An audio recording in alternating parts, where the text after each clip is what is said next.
नोएडा की हलचल भरी जिंदगी में एक लड़की प्रिया जी रही थी एक सामान्य सा जीवन, परंतु उसकी रातों में उठने वाली बेचैनी और बार बार आने वाले एक जैसे सपनों ने उसकी नियति को बदल कर रख दिया। हर रात उसे एक अजनबी युवक बुलाता था, एक पुराने किले की ओर।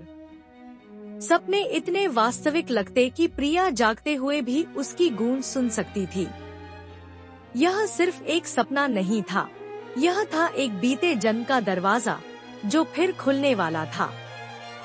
प्रिया के जीवन में सब कुछ व्यवस्थित था, एक बढ़िया नौकरी, अच्छे दोस्त और एक सुंदर फ्लैट। मगर बीते कुछ महीनों से हर रात वही सपना, एक युवक जिसकी आंखों में इंतजार और तड़प थी, उसे पुकारता, उसे उसके पास आने के लिए कहता।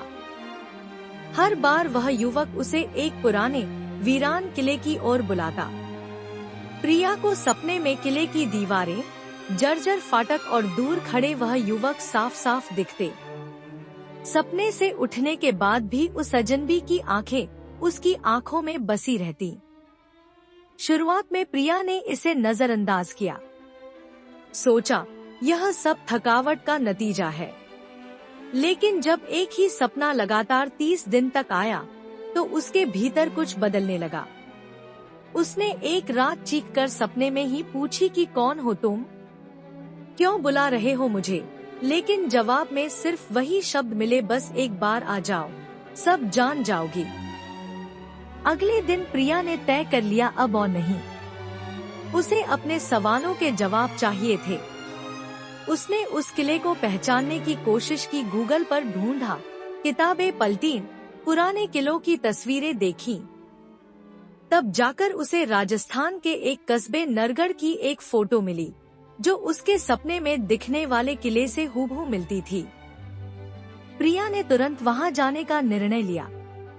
बिना किसी को कुछ बताए छुट्टी लेकर वह अकेले ही राजस्थान निकल पड़ी।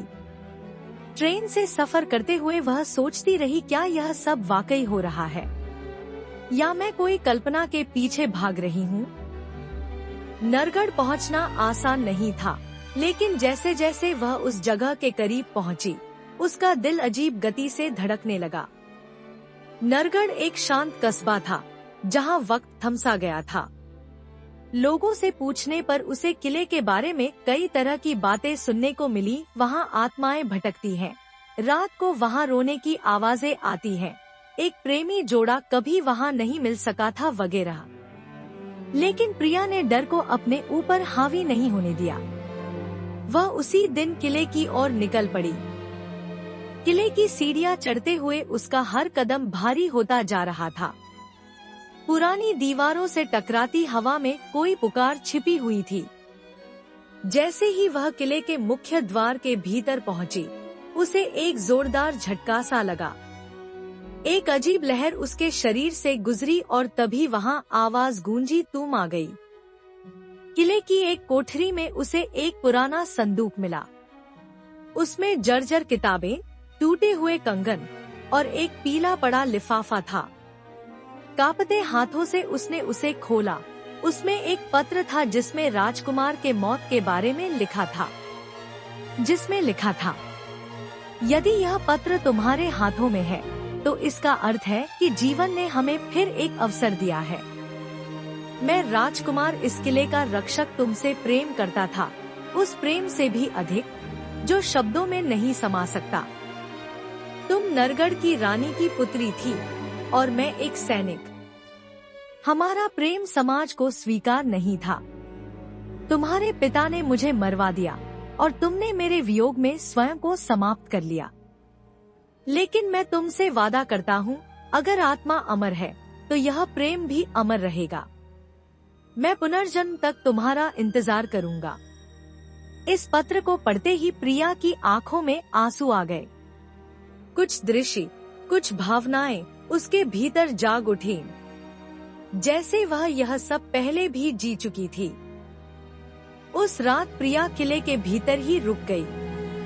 जैसे ही उसने आंखें बंद की, उसकी चेतना पुराने युग में पहुंच गई। वह देखती है एक सुंदर युवती शाही वस्त्रों में किले की छत पर खड़ी है। सामने खड़ा है एक योद्धा राजकुमार। दोनों की आंखों में मोहब्बत और एक छिपा हुआ डर था। अगर तुम्हारे पिता ने हमें देखा तो वे मुझे जीवित नहीं छोड़ेंगे, राजकुमार कहता है। मुझे परवाह नहीं, राज। मैं तुम्हारे बिना नहीं रह सकती, प्रिया जवाब देती है।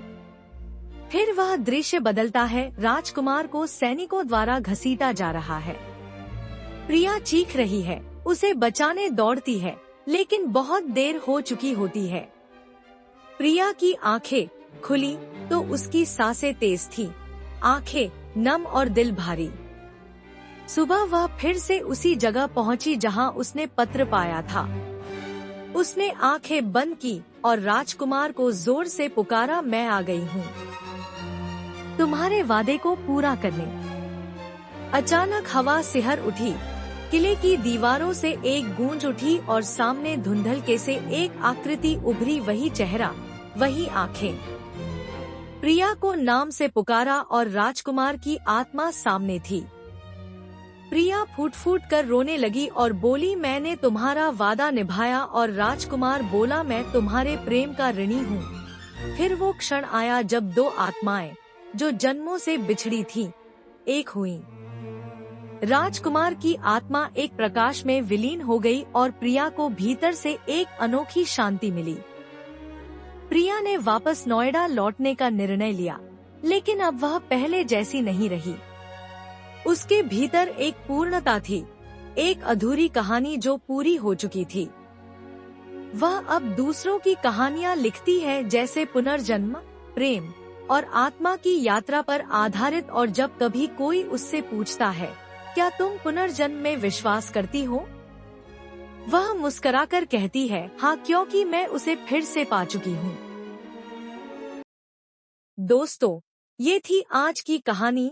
कहानी पसंद आए तो एक लाइक जरूर कीजिएगा, क्योंकि इस तरह की कहानियाँ मैं आपके लिए लाती रहूंगी।